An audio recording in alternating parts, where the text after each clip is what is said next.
사도행전 2장 1절에서 4절까지 말씀 한 절씩 교독해서 읽겠습니다. 오순절 날이 이름에 그들이 다 같이 한 곳에 모였더니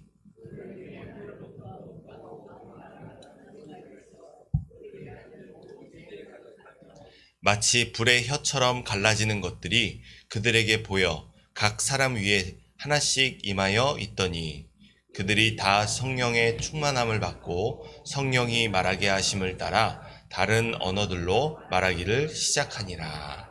아멘. 할렐루야. 오늘도 우리를 거룩하게 하시는 하나님의 말씀과 기도로 하루를 여시는 모든 성도 여러분들 가운데 이전보다 더욱 아름다운 성령의 전으로 빚으시는 하나님의 손이 우리의 삶을 붙드시는 은혜의 손길로 함께 하시기를 간절히 소원합니다. 오늘 이 본문의 말씀을 통해 순종으로 시작되는 성령 충만의 역사라는 제목으로 함께 은혜 받고 기도하는 시간이 되기를 소원합니다. 오늘 본문의 말씀은 유월절 어린 양으로 온 인류의 희생 제물이 되신 하나님의 어린 양 예수님께서 약속하신 보혜사 성령님께서 강림하신 사건을 전합니다. 그날은 유대인의 3대 절기인 오순절에 일어났습니다.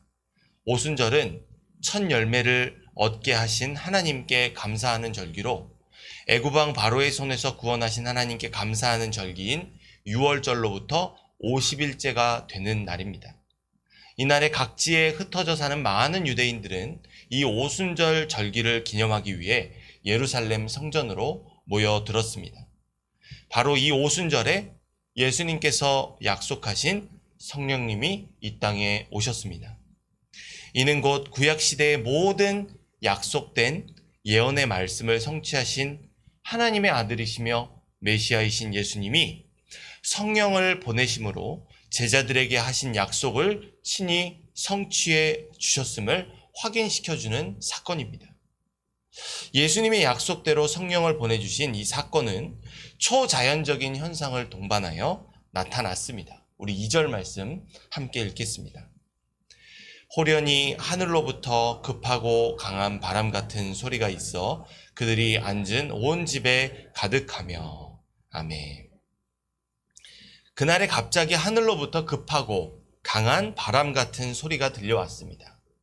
성경은 이미 이 일이 성령의 임재 때문이라는 것을 분명히 알고 있다는, 성경을 통해서 우리는 이것이 성령의 임재 때문이라는 것을 잘 알고 있습니다.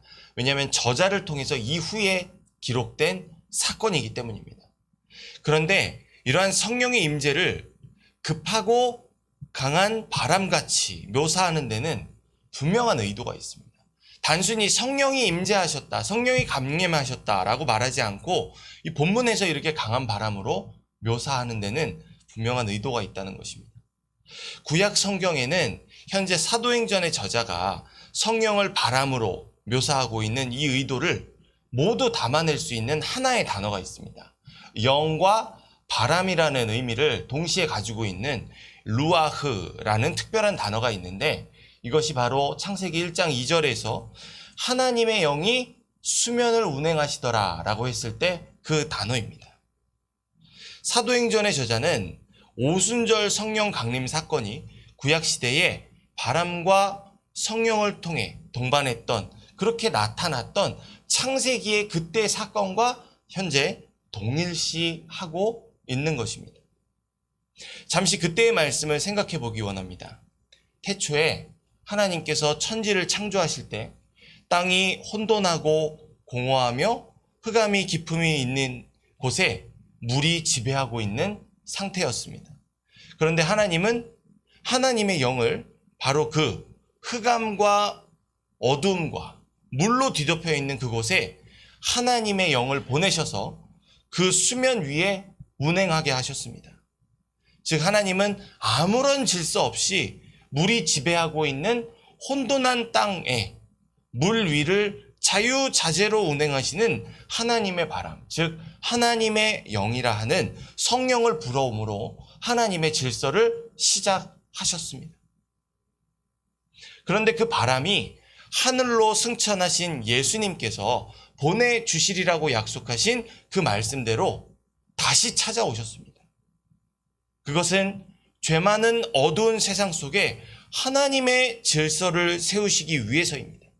결정적으로 하나님의 영은 흙으로 빚은 사람에게 불어넣은 하나님의 호흡이 되어 아담을 생명이 되게 하였습니다.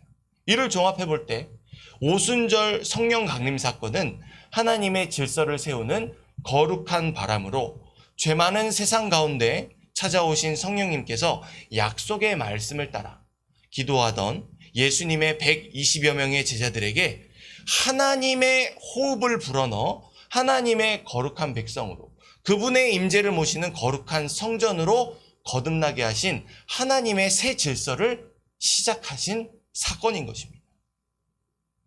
단순히 예수님께서 약속하신 성령님께서 제자들에게 임했다는 직접적인 표현을 사용해도 될 것 같지만 저자는 이를 구약시대와 연결하여 새로운 창조의 사건으로 묘사해냅니다. 더 나아가 저자는 성령의 임재를 온 집에 가득하며 라는 이상한 표현으로 설명하고 있습니다. 왜 저자는 급하고 강한 바람 같은 성령이 온 집에 가득했다고 말하는 것일까요? 이는 또한 구약시대에 성막과 성전에 충만하게 임했던 하나님의 영광스러운 임재를 상징하는 구름이 가득했던 그 사건을 떠올리게 합니다. 성전과 성막에 구름이 가득했다는 것은 그 장소가 거룩하신 하나님의 임재를 모실 만한 장소로 거룩하게 구별되었음을 의미합니다. 이것은 하나님의 임재가 하늘로부터 내려온 것이 아니라 하나님의 말씀대로 거룩하게 구별된 성전과 성소가 땅으로부터 하늘로 높여졌다는 것을 의미합니다. 조금 전에 제자들이 봤던 것처럼 예수님께서 땅으로부터 하늘로 높여지신 것처럼 이 성령이 임한 것도 땅으로부터 하늘로 높여진 영광스러운 일들을 경험하게 된 것을 의미합니다. 그렇기 때문에 120여 명의 제자들에게 성령이 임한 사건은 하나님께서 그들을 구약시대의 성전과 성소처럼 하나님의 집으로 삼으셨음을 의미합니다. 즉 오순절 성령 강림 사건은 지금껏 나무와 돌로 지어지고 은과 금과 온갖 보석으로 화려하게 장식되었던 성전 시대에서 구원자 예수님을 믿는 성도들이 바로 그 거룩한 성전으로 된 교회의 시대로 전환되었음을 의미하는 것입니다. 이렇게 예수님의 말씀을 따라 모여서 기도하며 성령의 임재를 기다리던 120여 명의 제자들에게 성령께서 강한 바람으로 임하셔서 교회라는 새 질서를 세우시고 생명의 호흡으로 거듭난 진정한 그리스도인들이 되게 하셨습니다. 본문의 말씀은 이것을 성령께서 불의 혀처럼 갈라져서 각 사람 위에 임하였다고 전하고 있습니다. 이 말씀의 의미를 함께 살펴보겠습니다. 3절에서 4절 말씀 함께 읽겠습니다. 마치 불의 혀처럼 갈라지는 것들이 그들이 다 성령의 충만함을 받고 성령이 말하게 하심을 따라 다른 언어들로 말하기를 시작하니라. 아멘. 이 기이한 현상은 각 사람에게 방언이 다양하게 나누어진 것을 묘사하는 표현입니다. 이 현상을 따라 모두에게 임한 성령님께서는 그들에게 다양한 방언으로 말할 수 있는 능력을 주셨는데 4절은 이러한 현상의 결과 그들이 모두 성령이 말하게 하심을 따라 다른 언어들로 말하기 시작했다고 설명합니다.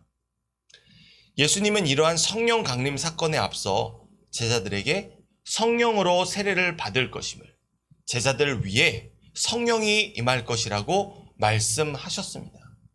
그런데 오늘 본문의 말씀에서 우리는 제자들이 성령 세례를 받았다는 표현이나 그들 위에 성령이 임했다는 말을 찾아볼 수 없습니다. 다시 말해서 예수님께서 하셨던 말씀이 반복되는 것을 우리가 발견할 수 없는데 그 대신 이러한 현상을 묘사하는 저자는 제자들이 모두 성령으로 충만했고 각종 방언으로 말하기 시작했다고 전합니다. 그렇다고 해서 예수님께서 하신 말씀과 지금 사도행전의 저자가 하는 말이 다르다고 우리가 말할 수는 없습니다. 성령 세례와 성령 충만이 다른 것으로 말할 수 없습니다. 왜냐하면 우리는 부인할 수 없는 바로 그 예수님께서 말씀하신 사건이 이루어졌다는 것을 확인할 수 있기 때문입니다. 그런데 이 성령 세례와 성령 충만을 떼놓고 이해하는 사람들이 있습니다. 이것을 다른 것이라고 말하는 사람들이 있습니다. 얄팍한 수를 이용해서 자신이 예수님께서 약속하신 보혜사라고 떠버리는 신천지의 이만희가 바로 그런 사람입니다. 성령 세례와 성령 충만은 동일한 예수님께서 약속하신 하나님의 역사입니다.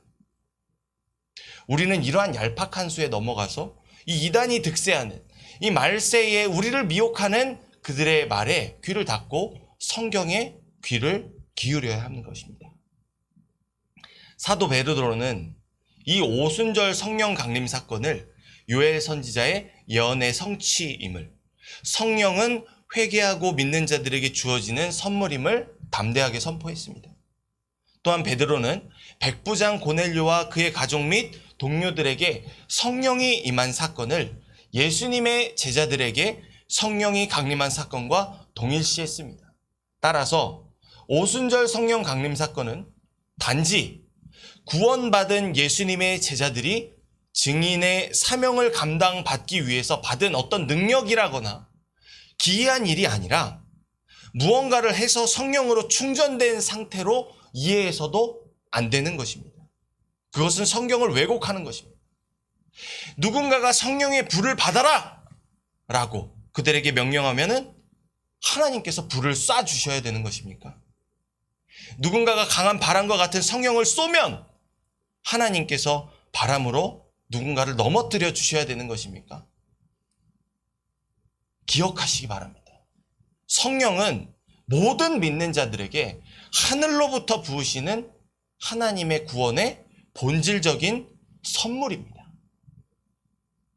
우리가 마지막으로 짚고 넘어가야 할 한 가지 사실이 있습니다.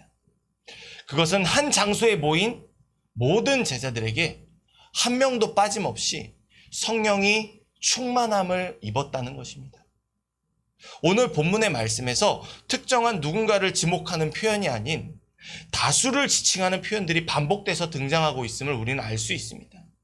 이러한 표현들은 성령 강림 사건이 예수님의 말씀을 신뢰하는 믿음으로 예루살렘을 떠나지 않고 함께 힘써 모여서 기도하던 120여 명의 제자들 모두를 위한 것이었음을 우리에게 분명하게 말해주고 있습니다. 이 역사가 어떻게 시작된 것입니까? 떠나지 말고, 이 예루살렘을 떠나지 말고 내가 너희에게 약속한 성령의 역사를 기다리라 라고 말씀하셨던 그 예수님의 말씀에 순종함으로 시작된 것이 바로 성령 충만의 역사였습니다. 사랑하는 성도 여러분, 우리는 바로 오늘 이 본문의 말씀에 일어난 오순절 성령 강림 사건으로부터 성령의 충만함을 입은 자들을 통해 전도의 미련한 방법으로 세워진 그들과 같은 하나님의 임재를 모시는 거룩한 성전된 교회입니다. 죄 많은 세상 가운데 하나님께서 시작하신 하나님의 새 역사입니다. 우리에겐 그들과 같은 나 같은 죄인을 살리신 예수 그리스도를 믿는 믿음이 있습니다. 오늘 본문의 말씀에서 살펴본 것처럼 하나님은 누군가가 아닌 예수님을 믿는 모든 사람들을 성령의 충만함을 통해 그리스도인으로 거룩한 성전으로 세우십니다. 이곳은 하나님의 집입니다. 믿으십니까? 하나님의 성전된 여러분은 하나님의 집이 되심을 믿으십니까? 그렇다면 우리는 세세토록 살아계신 하나님의 교회요, 진리의 기둥과 터인 줄 믿습니다. 믿음의 반석 위에 세워진 그리스도의 몸이요, 그리스도의 신부입니다. 그럼 우리는 진정으로 성령 충만한 삶을 살고 있습니까? 우리의 믿음의 고백들이 참이라는 이 성경의 진수를 따라 우리는 정말 그런 성령 충만한 삶을 살아내고 있습니까? 우리 안에 나 같은 죄인을 구원하신 예수 그리스도를 믿는 믿음이 있다면 그분께서 나의 주인이시며 나의 구원자이심을 믿는 나의 삶이 무너지고 내 안에서 나를 구원하신 예수님께서 사시는 삶이 시작되었다면 우리는 성령 충만하지 않은 삶을 살 수 없습니다. 비록 내가 눈물 짓고 슬퍼하고 넘어지는 일이 있더라도 내 안에 믿음이 있다면 그 순간 성령 충만이 이미 임재해 있는 순간인 것입니다. 이 말씀을 통해 이 새벽에 우리를 만나시고 강건하게 하시는 하나님 앞에서 불가능한 일을 가능하게 하는 성령의 은사만을 바라고 기적을 원하는 마음이 있다면 그 마음이 바로 우리가 내려놓아야 하는 마음인 줄 믿습니다. 무언가를 바라고 누리고 꿈꾸기 이전에 나 같은 죄인을 구원하신 예수님을 믿는 그 믿음을 새롭게 하기를 원합니다. 죽을 수밖에 없는 나에게 바라고 누리고 꿈꿀 수 있는 소망을 얻게 하신 바로 그 예수님을 살기로 다짐하기 원합니다. 그것은 예수님의 약속하신 말씀을 붙잡고 기도하기를 실천하는 것으로부터 시작했습니다. 성령 충만의 역사는 말씀에 순종하는 겸손으로부터 시작됨을 우리는 기억해야 합니다. 이 사실을 가슴에 새기며 주어진 오늘 하루의 삶을 통해 내가 아닌 내 안에 사시는 예수님께서 나를 살게 하시도록 우리 자신을 내어드리기 힘쓰기 원합니다. 바로 그 믿음으로부터 세상에 썩어질 것으로 가려놓고 덮어둔 이미 내 안에 살아계신 성령의 능력이 넉넉히 세상을 이기며 살아가게 할 줄 믿습니다. 이러한 성령님의 인도하심을 따라 하나님께 영광 돌리는 삶을 살아가시는 모든 성도 여러분들이 되시기를 소원합니다. 기도하겠습니다. 자비로우신 아버지 하나님, 오늘 우리 안에 충만하게 부어주신 성령 강림의 그 역사의 현장 속에서 우리의 믿음을 다시 한번 점검하고 우리가 나아가야 할 방향이 어디인지 바르게 알려주심에 감사합니다. 우리가 눈물 짓고 슬퍼하는 그 상황에도 우리는 이미 우리를 구원하신 예수님을 믿는 믿음을 따라 성령 충만한 상태인 줄 믿습니다.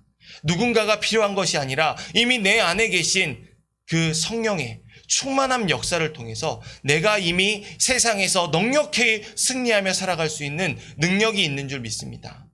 그러니 우리의 시선을 다른 곳으로 돌아보며 누군가를 의지하는 것이 아니라 내 안에 함께 하시는 성령 하나님을 의지하여 이 믿음의 시련들을 넉넉하게 이겨낼 수 있는 충만함의 은총을 베풀어 주시옵소서.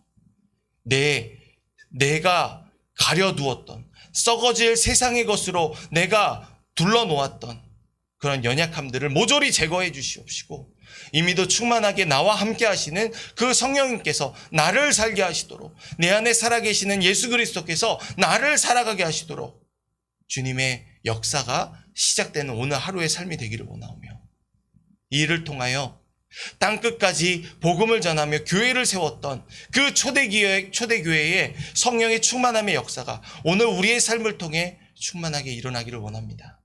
우리가 밟는 모든 땅에서 우리가 서 있는 모든 곳에서 교회가 세워지며 그곳에서 주님께서 영광 받으시는 일들이 함께하기를 간절히 소원하오니 자비로우신 아버지 하나님, 우리와 동행하시는 은총을 베풀어 주셔서 우리의 삶을 통해 홀로 영광받아 주시옵소서. 능히 이루실 주님의 그 성령 충만의 역사를 신뢰하오며 모든 말씀 살아계신 우리 구주 예수 그리스도의 이름으로 기도합니다. 아멘.